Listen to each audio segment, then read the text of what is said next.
Iran, Israel మధ్య నెలకొన్న యుద్ధం ప్రస్తుతం ప్రపంచాన్ని ఉలిక్కిపడేలా చేస్తోంది.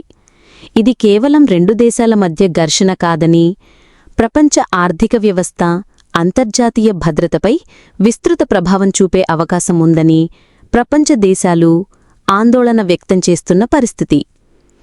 ఇజ్రాయిల్ తన సార్వభౌమత్వాన్ని కాపాడుకోవాలనే ఉద్దేశంతో ముందస్తుగా దాడులు చేస్తుండగా, ఇరాన్ ప్రతిస్పందనగా తీవ్రమైన కౌంటర్ స్ట్రైక్స్ ప్రారంభించింది. రెండు దేశాల దాడులు, ప్రతిదాడులతో యుద్ధ వాతావరణాన్ని తలపిస్తోంది. ఆపరేషన్ రైజింగ్ లయన్ పేరుతో ఇరాన్పై ఇజ్రాయిల్ విరుచుకుపడుతూ బాంబుల వర్షం కురిపిస్తోంది. ఇరాన్ సైనిక స్థావరాలు, చమురు క్షేత్రాలు, అణుశుద్ధి కేంద్రాలే లక్ష్యంగా ఇజ్రాయిల్ భీకర దాడులు చేస్తోంది.